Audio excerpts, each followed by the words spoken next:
ver qué es lo que está ocurriendo por estos días con la situación económica en nuestro país.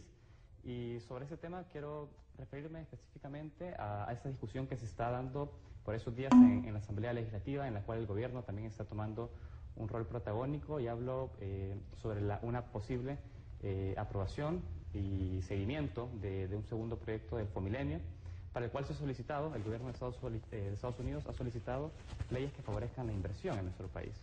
El gobierno lo está impulsando, pero queda la pregunta si realmente están haciendo falta esas leyes. Es decir, hay poca situación favorable para la inversión privada en nuestro país hoy por hoy en El Salvador. Bueno, mira, el fondo de Fomilenio 2 es fundamentalmente para invertir en una carretera, lo principal, ¿verdad? Una carretera que baja todo el oriente del país para el desarrollo turístico. Más o menos por ahí es que se está negociando esa inversión. El gobierno de Estados Unidos pide incentivos, y los empresarios nacionales, porque el Fomilenio 2 no es solo para la inversión extranjera, claro, sino que también entran los grandes empresarios del país. Pero lo cierto es que el país tiene 26 leyes que permiten no pagar impuestos. Es decir, aquí los incentivos, a mi juicio, son bastante grandes. Precisamente por eso le preguntaba, ¿si era necesario un paquete de leyes? Yo creo que no se necesitan más leyes de incentivos, por lo menos en términos generales. Podría haber para algún sector. Por ejemplo, la ley de turismo permite no pagar impuestos durante 10 años. Las inversiones en turismo en este país, por ejemplo, un hotel en la costa no paga impuestos sobre la renta, sobre la ganancia, no paga IVA, no paga arancel sobre lo que trae de fuera, no le paga impuestos a la municipalidad, y eso se va a llenar de hoteles, que es una de las ideas del Fomilenio y del gobierno. Ya existe esa ley, inversiones de más de $50.000. La ley de zona franca permite muchísimos beneficios, la ley de semilla. Aquí hay muchas leyes que permiten no pagar, que es lo que le llaman elusión fiscal. Al gobierno le cuestan esas leyes $1.200 millones al año. Ese es el dato que ha dado la presidenta de la Comisión de Hacienda de la Asamblea Legislativa. 1.200 millones es toda la inversión en salud y en educación en un año. El presupuesto de salud y educación se le va al gobierno en incentivos. Incentivos que, hablamos de la ilusión, ¿no? Sí, que son incentivos fiscales, que es no pagar impuestos, pero sin violar la ley, claro, porque la ley me lo permite. Exacto. Yo creo que el problema de la inversión extranjera no está vinculado a los incentivos, en mi opinión. Claro, es un tema de discusión, de debate en el país. Yo creo que incentivos existen. Además, tenemos un tratado de libre comercio con Estados Unidos, con Chile y con México. Los tratados de libre comercio dan mucha facilidad a la inversión extranjera. Por ejemplo, una empresa de Estados Unidos puede venir al país con trato nacional, en el capítulo de inversión. Trato nacional quiere decir que tiene el mismo trato que una empresa nacional. En las compras gubernamentales, en el capítulo de compras gubernamentales, una empresa de Estados Unidos le puede ofrecer al Estado, cuando licita, en igualdad de condiciones que la empresa nacional. Tiene derecho a llevarse sus utilidades. Una empresa de Estados Unidos se instala aquí, se gana $100 millones y no está obligada a reinvertir. Se lo puede llevar los 100. Y puede traer su materia prima. Si viene a formar una empresa de calzado, por ejemplo, trae su materia prima, no tiene que comprarla aquí. No tiene que transferir tecnología. No está obligada a vender en el país o a exportar, decide dónde vende. Es decir, hay muchos incentivos en el marco de los tratados de libre comercio. Y también la dolarización es otro incentivo, porque la dolarización le permite que las ganancias sean en dólares. No era lo mismo cuando teníamos colones, que las ganancias eran en colones y había que comprar los dólares. En caso de una devaluación, el dólar se pone caro y se reduce la ganancia en dólares. Ahora son ganancias en colones. Es decir, aquí se ha hecho todo para que venga la inversión extranjera, en términos de legislación. Y en ese sentido, así como usted lo describe, ha habido, muchísimas leyes que lo favorecen, que la podrían hacer atractiva, la inversión privada, pero se ve una tendencia, no muy favorable en ese sentido. El país no tiene altos índices de inversión extranjera directa, por ejemplo. Entonces, tenemos que averiguar la causa. Yo creo que la causa no está en los incentivos. ¿Dónde estará la causa? Porque hay 26 leyes, estamos dolarizados, hay TLC, etcétera. Para mí la causa de la baja inversión extranjera y nacional, porque son las dos son pequeñas, de la empresa privada, nacional y de los extranjeros, tiene que ver en la estrechez del mercado interno. La economía salvadoreña no tiene tasa de crecimiento importante desde hace 17 años. No crece mucho el PIB, a diferencia de Nicaragua, a diferencia de Costa Rica, incluso Honduras. ¿Cuál es el problema aquí? El problema aquí es que la riqueza está tan concentrada en una minoría.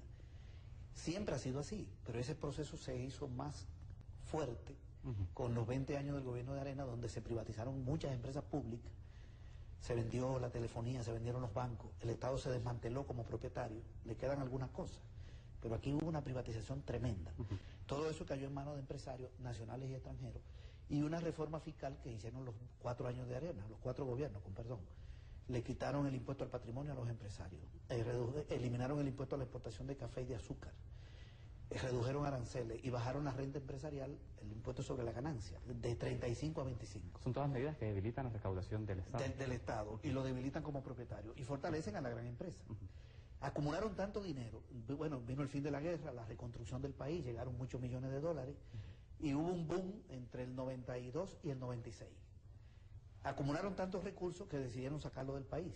Los empresarios de este país no están invirtiendo casi aquí, sino que están invirtiendo fuera, sobre todo en Centroamérica. El Grupo Agrisal, por ejemplo, acaba de inaugurar una cadena de supermercados y un centro comercial en Costa Rica. Va a montar hoteles en Panamá, en Tegucigalpa, en Managua, en San Pedro Sula, en Guatemala. Los Poma tienen hoteles en toda Centroamérica y en Colombia y en República Dominicana, el Grupo Roble. Almacenes Simán está en toda Centroamérica, los metrocentros están en toda Centroamérica. Tú viajas a cualquier país de Centroamérica y vas a ver todas las empresas de los grandes empresarios salvadoreños. ¿Por qué lo invierten allá y no aquí?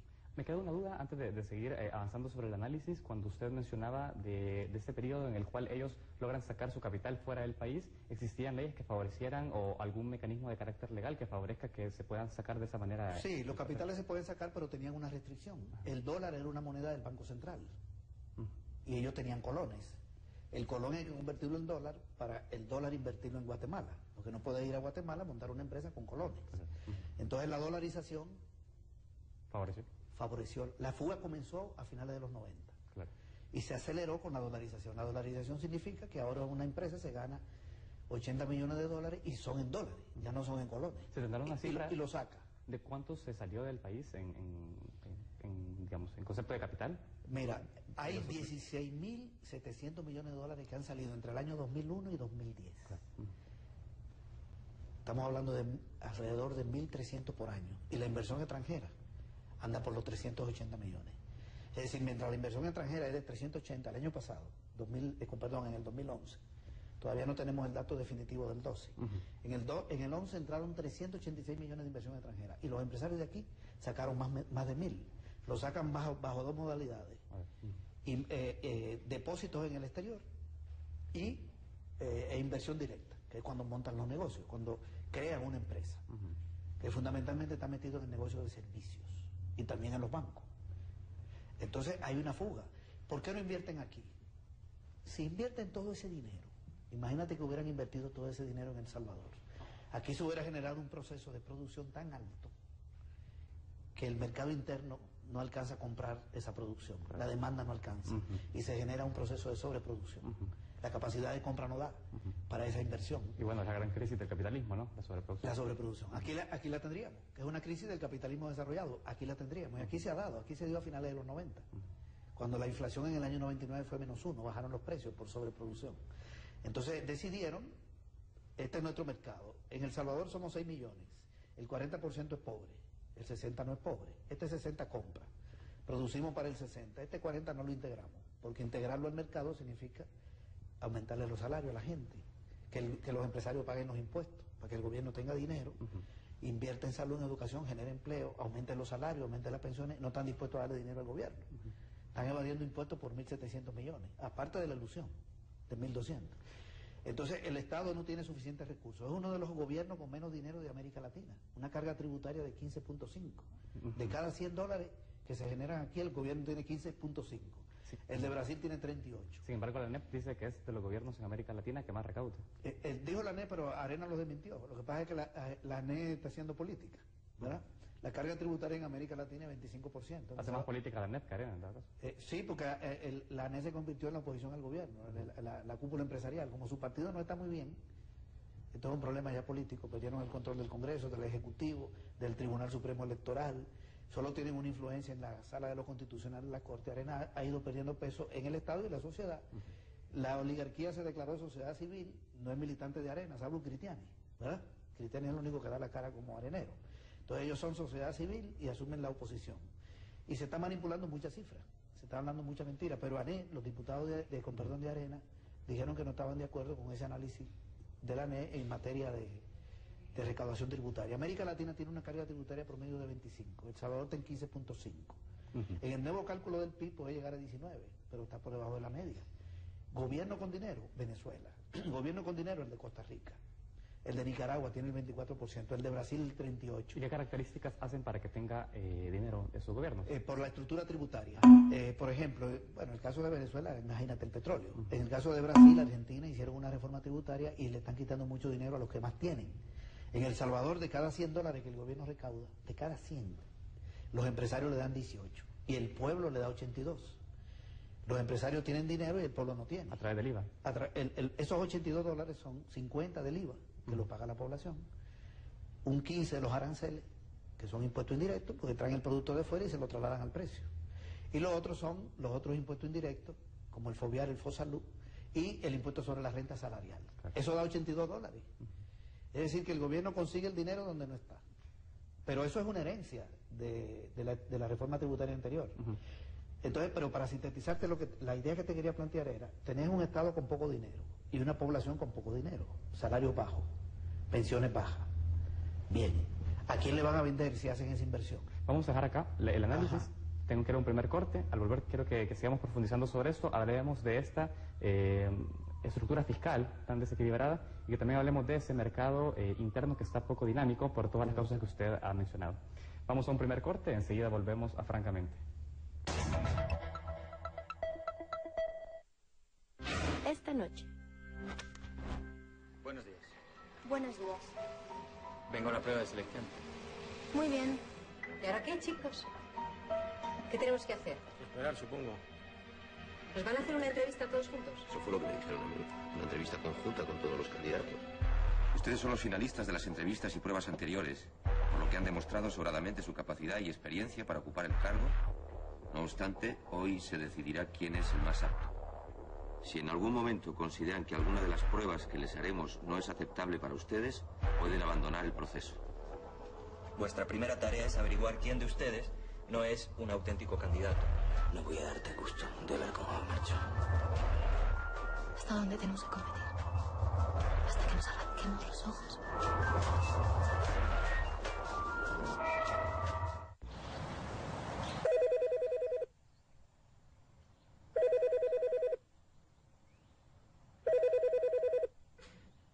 ¿Aló? Ajá. Sí. Ajá. Vaya. Sí, se van. Va. Adiós. Papá. Llamó la abuela. ¿Qué dice? Dice que... Pero ya. Vaya.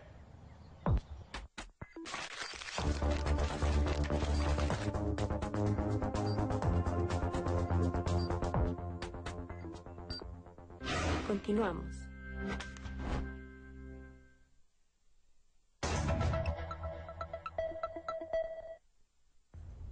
Buenos días, esta mañana estamos en nuestro set con César Villalona, él es economista, y hacemos un análisis en este momento sobre el mercado interno de El Salvador. Hablábamos de la estrechez de ese mercado, usted comenzaba a hablar de las causas que habían generado las características del mercado interno en el país. ¿Podríamos seguir profundizando? Sí, mira que aquí, América Latina en general, los países de América Latina se caracterizan por una alta concentración de la riqueza, no es un fenómeno solo salvadoreño. Esta es la región del mundo con mayor concentración, entonces los mercados son poco dinámicos, pero El Salvador está por encima de la media de América Latina. Y la riqueza se concentró mucho durante los 20 años de Arena, por lo que decíamos de las privatizaciones, la reforma tributaria, que favoreció a la gran empresa. Entonces, tenemos un Estado, decíamos, con pocos recursos, una de las cargas tributarias más bajas, y una población con salarios bajos, y hay un alto desempleo también.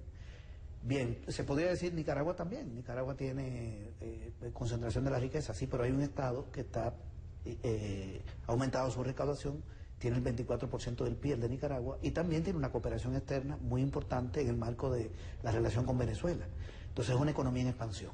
Es lógico que a Nicaragua pueda llegar un empresario extranjero a invertir, porque se está ampliando el mercado. Nicaragua recibió $1.000 millones de inversión extranjera y El Salvador 380. Eso explica entonces el comportamiento de por qué empresarios salvadoreños llevan sus capitales a Nicaragua. Los mismos de acá están invirtiendo allá. Y el Grupo Grisal ya va a hacer hoteles también allá. Entonces, es una economía, digamos, más en expansión. El Salvador es 3 veces Nicaragua en términos del Producto Interno Bruto. Y Nicaragua recibe 3 veces más inversión extranjera. Honduras se expandió en el gobierno de Zelaya, donde hubo ajustes salariales, se metieron en el ALBA, en Petrocaribe. Bueno, no vamos a detallar todo eso hasta se reactivó el agro. Y en el año del golpe, en el 2009, y al año siguiente, un país con una inestabilidad política, Honduras recibió 700 y pico de millones de dólares de inversión extranjera y más de 800. Y El Salvador mucho menos. Si busca Costa Rica, bueno, Costa Rica es el país que tiene mejor distribución de la riqueza, de todos. Costa Rica recibe la mitad de la inversión extranjera de Centroamérica, un poquito más.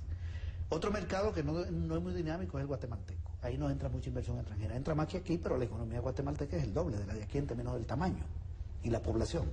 Pero en términos de su tamaño es poca inversión. ¿Cuáles son los países que menos reciben? Estos dos, Guatemala y El Salvador. ¿Será un problema de delincuencia? Creo que no, porque en Honduras hay la misma delincuencia que acá o más. ¿Será un problema de productividad de la mano de obra?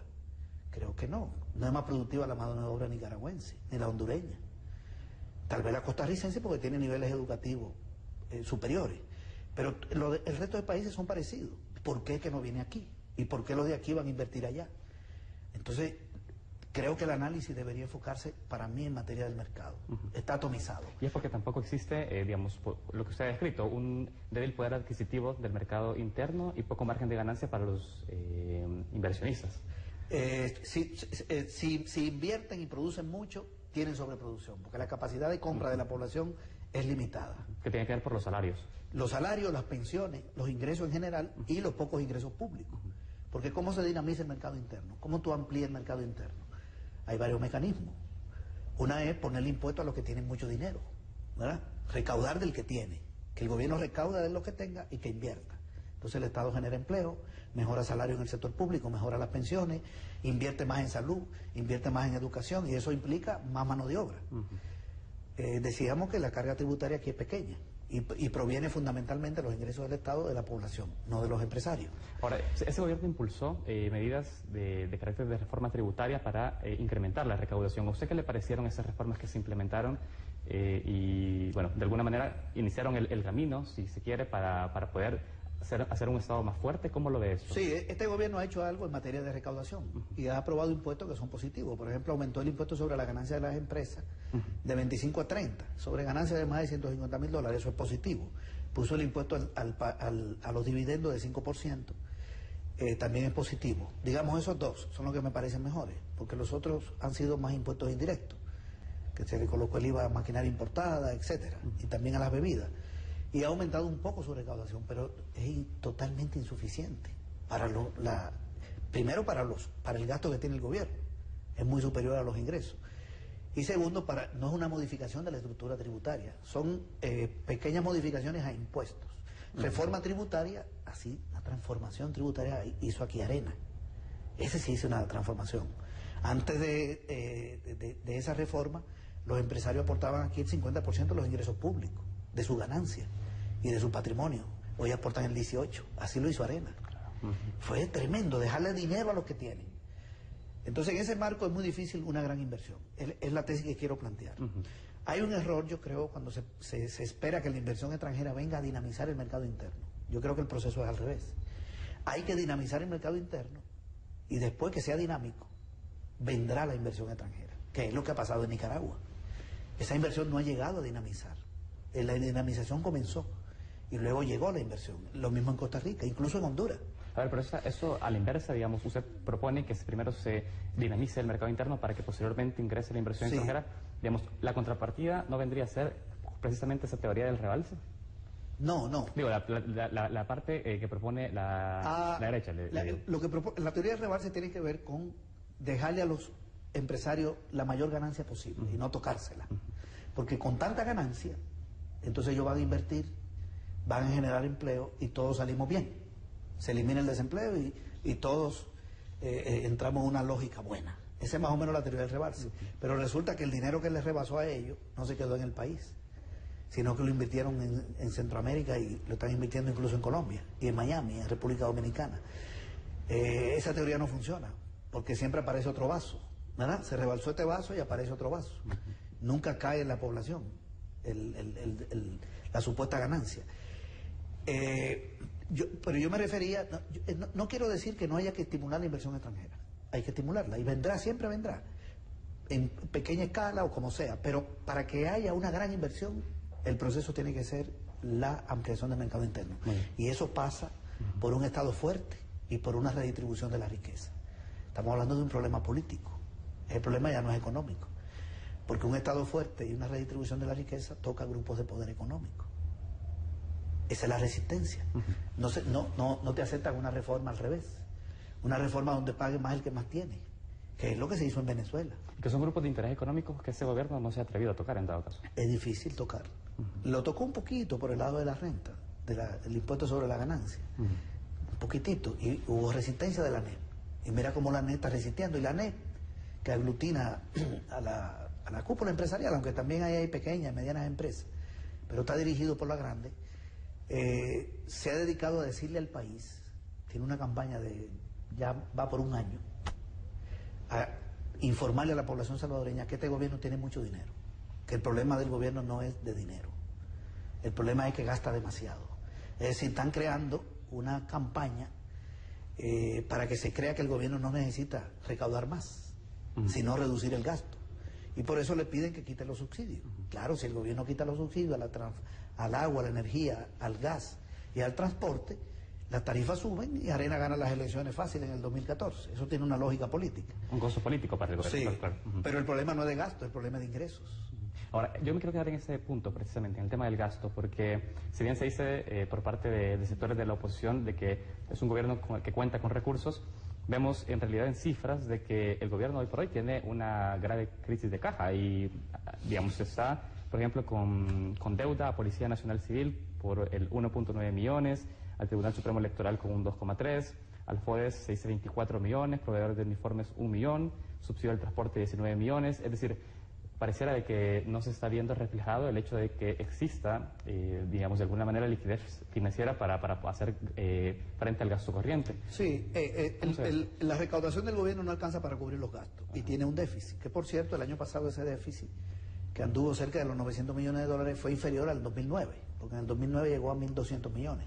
O sea, el gobierno lo ha reducido un poquito, pero siempre tiene problemas de recaudación. En diciembre es un mes fuerte, porque es un mes de aguinaldo, de vacaciones, de pago y a los proveedores. Entonces lo que se está arrastrando es un problema de caja de diciembre. Y fíjate que son gastos que son necesarios, eso no es ningún derroche.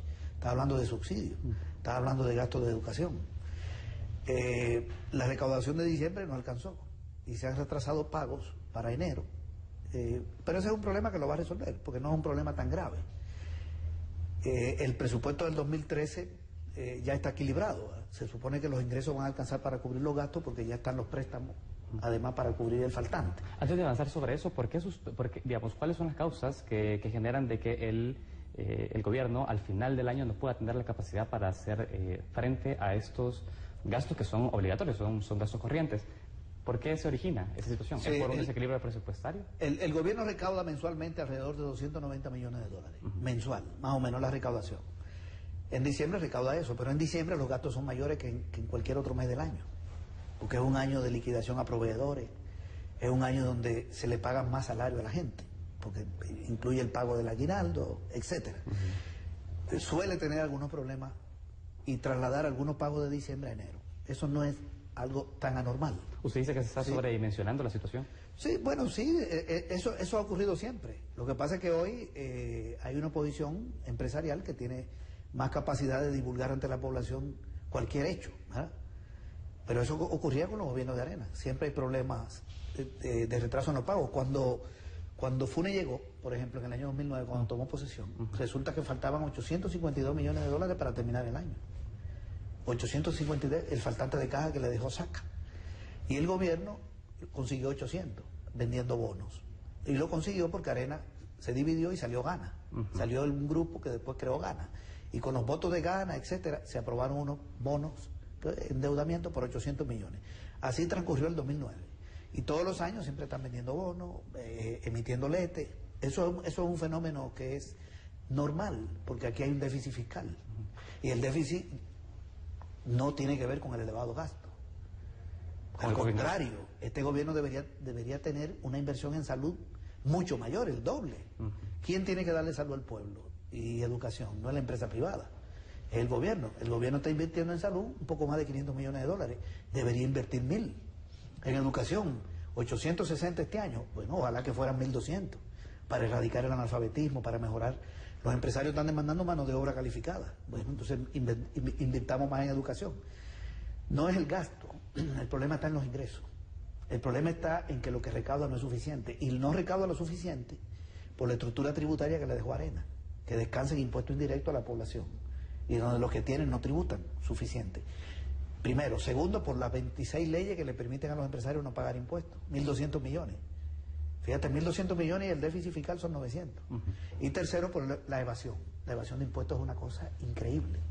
El gobierno reconoce una evasión de 35%. En el libro que sacó Segovia, que sacó el gobierno, que se llama El Camino del Cambio, ahí aparece el dato de evasión de impuestos. Quiero dejarlo acá, quiero ir a un nuevo corte. Al volver, quiero que retomemos el tema de la evasión y que también podamos conocer su análisis sobre cómo también se inserta la propuesta de un anteproyecto de ley de asocio público-privado. Si realmente esto viene también a favorecer de alguna manera la situación actual hacia los empresarios y poca, digamos, recaudación para el país, o si realmente se transformará también en un dinamismo que podría tener en adelante nuestro mercado mismo.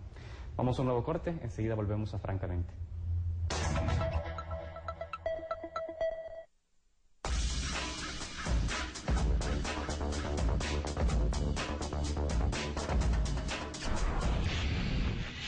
Esto es TVX. Documentales. La dolarización es uno de los regímenes monetarios para lograr estabilidad de precios. Porque justamente se presentó equivocadamente como una panacea.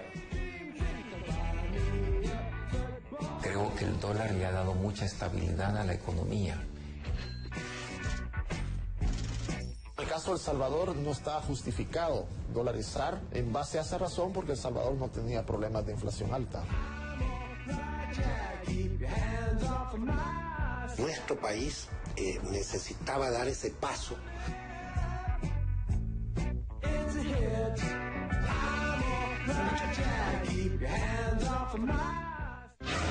Series. It was nothing. It must be something. Something you saw? No. What did you see? I didn't see anything. Yes, you did. I didn't. I didn't see anything. Nothing at all. I don't want to see anything. I just want to get this over with. But you did. You did see something. And you know why I know? Because I saw you too.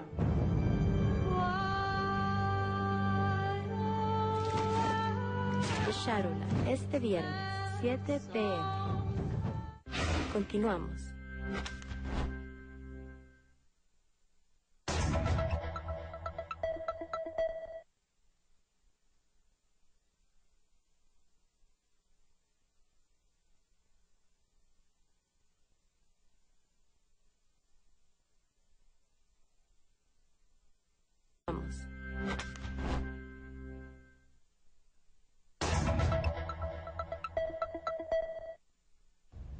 Continuamos en Francamente.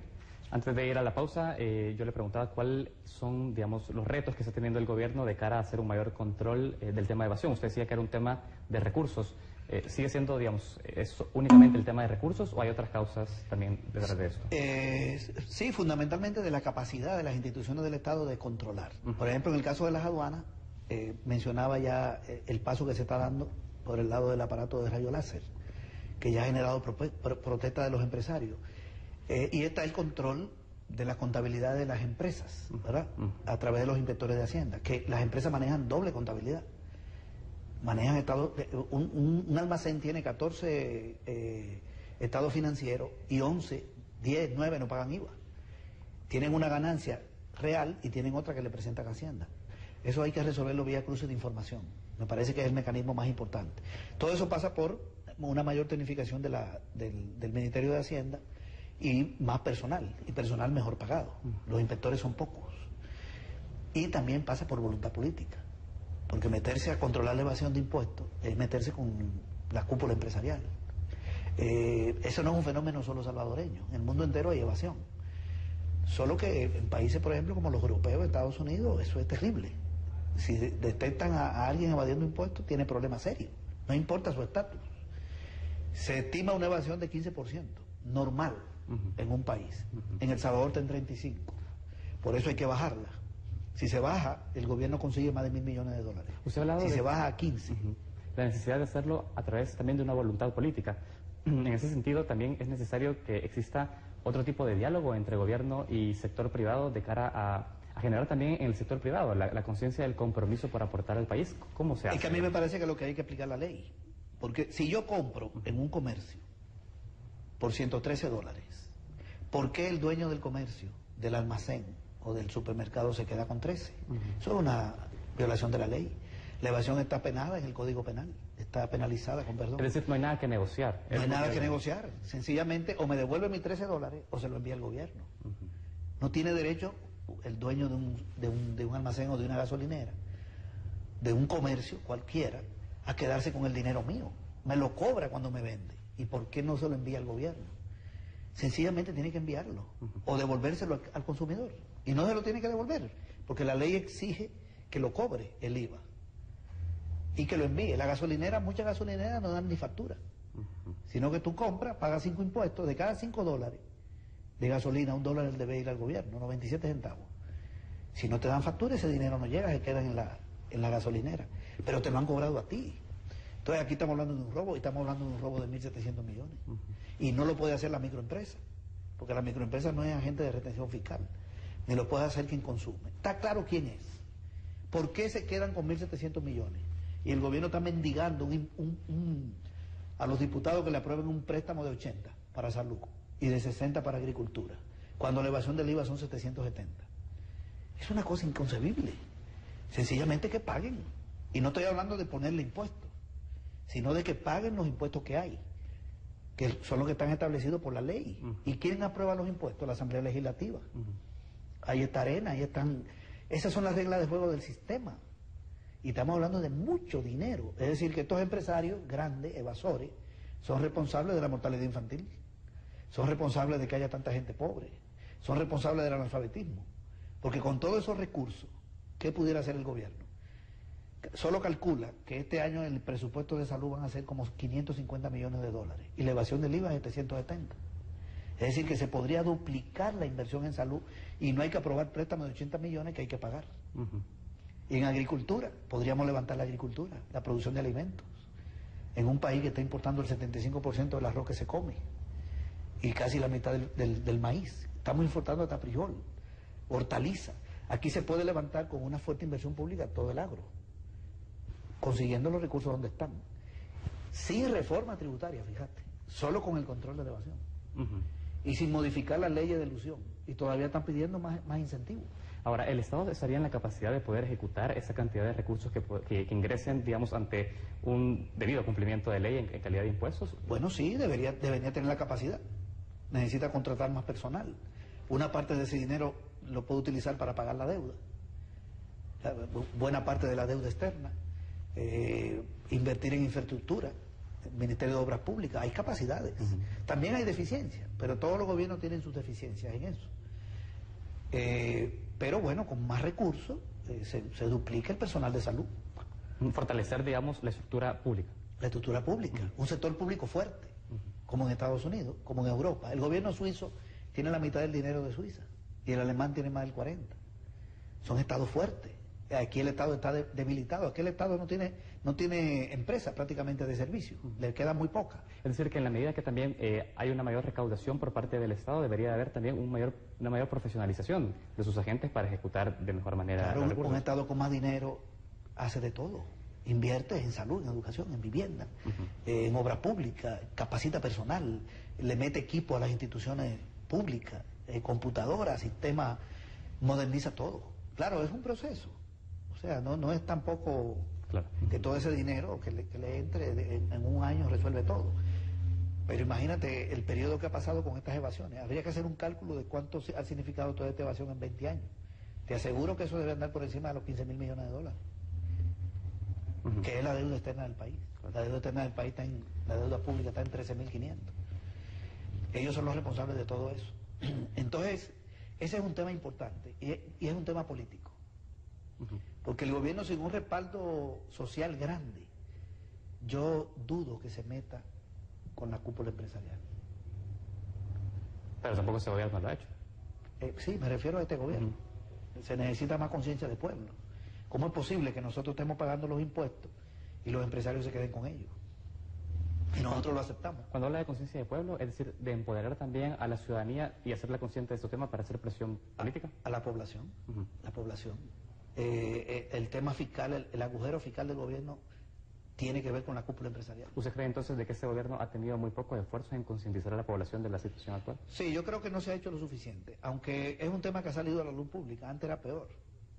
Hoy se habla de evasión, ha salido la información de las leyes de elusión. No quiero decir que no haya ningún avance, pero hay una gran problemática fiscal. Un gobierno fuertemente endeudado, con un déficit fiscal permanente, que podría ser enfrentado incluso sin impuestos nuevos. ¿Y no podría entenderse de que los sucesivos gobiernos, los gobiernos precedentes, hablo del gobierno de Arena y el gobierno también actual, utilizan el tema de elevación como una especie de instrumento político a la hora de la negociación y el diálogo con la empresa privada? Yo no estoy tan seguro, no creo. A mí me parece que lo que hay deficiencia en materia de control de elevación, deficiencia administrativa. Y también falta la confrontación política, que tampoco es una cosa sencilla, ¿verdad? Porque estamos hablando de una cúpula empresarial que lo tiene todo. Okay. Tengo que avanzar ya en otros temas y que también hacen a la relación entre empresa privada y el sector público. Hablo precisamente del anteproyecto de ley de socio público-privado. No sé si usted ha tenido la posibilidad y la oportunidad de hacer una lectura de ese anteproyecto.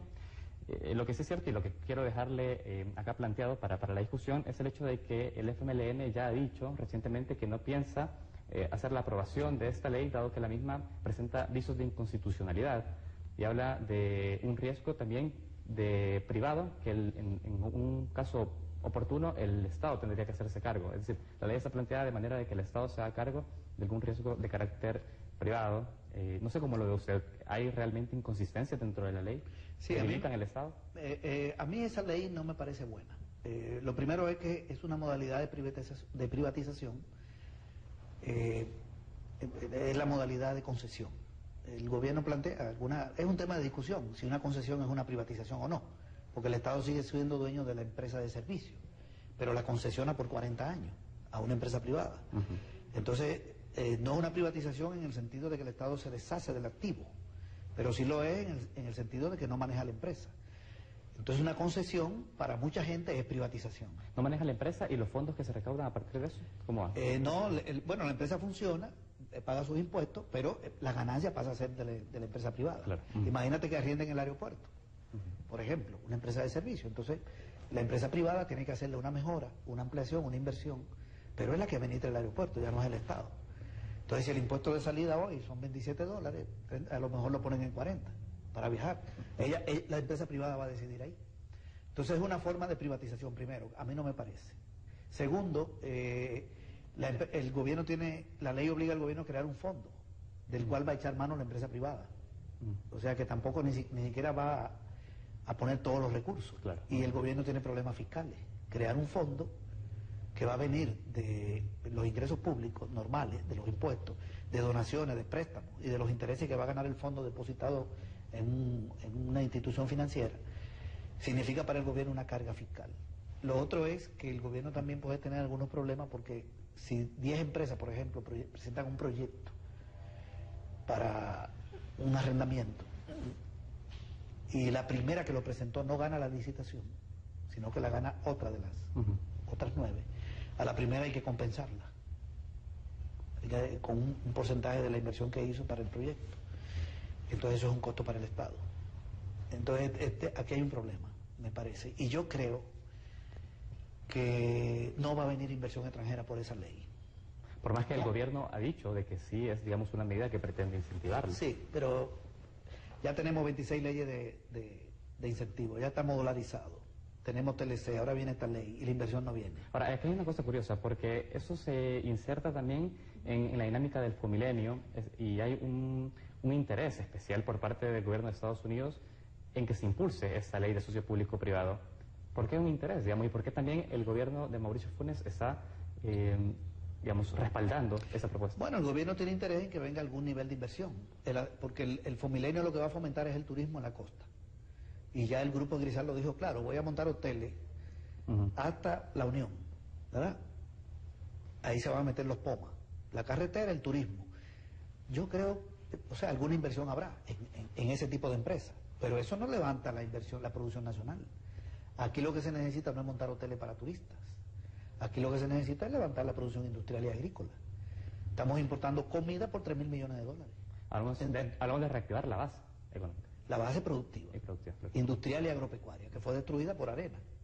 Pues aquí se tomaron medidas que afectaron el agro y convirtieron el país en demandante de alimentos.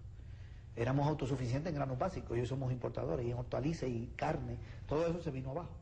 Este gobierno, por cierto, ha hecho algo en materia de reactivación del agro, pero muy poco, todavía, no tiene un mayor impacto. Además ha sido afectado por tormentas, en el 2009 sequía también. En el 2011 otra tormenta, pero desarrollar turismo en la costa lo que va a facilitar es el narcotráfico. Y aquí nos metemos en un tema delicado. ¿Sí? A ver, ¿podemos profundizar sobre eso? Voy a hablar del gobierno de Estados Unidos. El gobierno de Estados Unidos no controla el narcotráfico. El gobierno de Estados Unidos protege el narcotráfico. Por 6 razones. Le hace creer al mundo que le preocupa, que lo combate.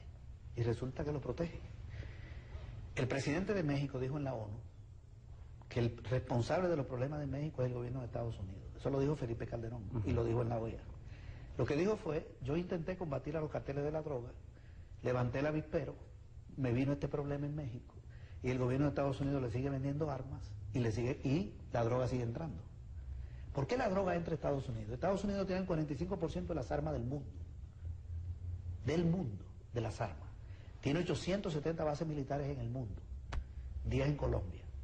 ¿Por qué la droga entra con todo ese aparato militar? Porque tienen 22 millones de drogadictos y tienen que consumirla, porque si esa droga no entra, esos 22 millones de personas son un problema social que puede dar a trate con el gobierno. Necesita la droga para su pueblo, entonces la dejan entrar. Segundo, 60.000 millones de dólares es el comercio de la droga en América Latina.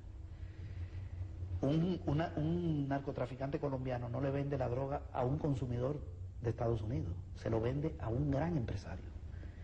El consumidor se lo compra a los menuderos, a los micros. La droga la trae un gran empresario. Es como que tú traigas leche del exterior o que tú seas importador de vehículos de Japón. El japonés gana porque te vende vehículos y tú, dueño de idea, si tú fueras dueño de idea, entonces tú ganas como importador de vehículos. Bien, la droga es igual. Gana el exportador colombiano y gana el importador norteamericano. ¿Quién es el importador? ¿Será un micro o será un grande? ¿Estará vinculado al aparato militar? Segundo negocio, tranquilidad social, importación por miles de millones de dólares. Tercero, le venden las armas a los narcotraficantes, un negocio del aparato militar norteamericano que está vinculado al complejo industrial. Son los que le venden las armas a los narcos. 4, el gobierno de Estados Unidos, como hay droga, justifica bases militares. Entonces monta bases militares en Ecuador, que por cierto ya Correa lo sacó, tiene 2 en Perú, 10 en Colombia, tiene América Latina llena de bases. Pero esas bases militares de Colombia no son para combatir el narcotráfico, ni a la guerrilla. Esas bases militares están apuntando hacia Venezuela. Venezuela está cercada, con bases militares al lado en Colombia 10, 2 en Perú, 1 en Aruba, otra en Curazao. Y le quieren montar una en la Guyana. Costa Rica está militarizado, hay 46 buques de guerra en los 2 océanos con 10.000 efectivos, combatiendo el narcotráfico. Ahora quieren montar bases militares en Guatemala. ¿Y Honduras qué? Y en Honduras tienen presencia, en Panamá, están en Guantánamo, están en Haití. Y la droga disminuye. Colombia sigue produciendo el 90% de la cocaína. Las bases son para garantizar el narco y para un posible ataque a gobierno progresista. Entonces ya tenemos 4 razones. Tranquilidad social, 22 millones de drogadictos, importación, venta de armas, bases militares, van 4. Quinto, como hay droga, el gobierno de Estados Unidos hace un análisis anual y dice qué gobierno es bueno y qué gobierno es malo. Le dice al mundo cuál gobierno combate la droga y cuál no. Ellos son los que dicen, ¿verdad? Entonces el que no combate es el de Venezuela, es el de Bolivia, es el de Cuba. Acusan gobierno de izquierda, ¿verdad? Le sirve como pretexto. La existencia de la droga le sirve como pretexto para certificar gobiernos, decir cuál es bueno y cuál es malo. Y los malos todos son los progresistas y de izquierda, en su análisis. Porque ellos no sé quién se lo dijo, pero ellos se creen que son los que tienen el derecho de decirle al mundo qué gobierno es bueno y qué gobierno es malo. A ellos nadie le dice si su gobierno es bueno o malo. Por ejemplo, Bush ganó con fraude en Miami en el año 2000 y tomó posesión en el 2001, invadió Afganistán y a Irak sin pedirle permiso a la ONU. Pero yo no he visto a los chinos, ni al gobierno de aquí, ni al de Venezuela decirle a Estados Unidos lo que debe hacer. Ellos son los que dicen lo que hay que hacer. Ellos se consideran el policía. Entonces la existencia de la droga le da excusa para atacar gobierno. Hay 5 razones. Y la 6ª razón por la que protegen el narcotráfico es que ellos conocen a todos los narcos de nuestros países. Saben quiénes son, lo tienen en la lista. Si algún narco de eso, que puede ser un militante de un partido de derecha, o puede ser un gran empresario. ¿Es el caso de El Salvador ese? Aspira a ser candidato a la presidencia y a Estados Unidos no le parece. Entonces tiene la cola pateada, como dicen aquí. ¿Es el caso de El Salvador? El caso de El Salvador y de un montón de países, en República Dominicana, de donde soy yo. Ahí conocen a todos los narcotraficantes, que son muchísimos, son diputados, son ministros, son militares, y ellos deciden si este ministro de ahí no pasa o de ahí pasa. ¿Está bien? Chantajean gobierno. El ministro de Seguridad Pública aquí, Manuel Melgar, le pidió a la Embajada Americana a finales del 2011, ustedes se acuerdan, que le diera el listado de los narcotraficantes. Le dijo a la Embajada Americana, le pidió que contribuyera. Y le pidió la lista. 15 días después, Melgar ya no era ministro de Seguridad Pública. Perdió el empleo. Bien, entonces Estados Unidos no combate el narco. Y yo creo que ellos quieren turismo en Centroamérica, etcétera, para garantizar la circulación de droga por los hoteles, para que lleguen las lanchas y lleguen los helicópteros. Para mí esa es la lógica norteamericana. No estoy diciendo que es la lógica del gobierno de El Salvador. No tiene nada que ver. Pero ¿cómo se interpreta entonces si está apoyando todas esas medidas encaminadas a lo que usted dice, a proteger el narcotráfico? Entonces no está de alguna manera apoyándolo.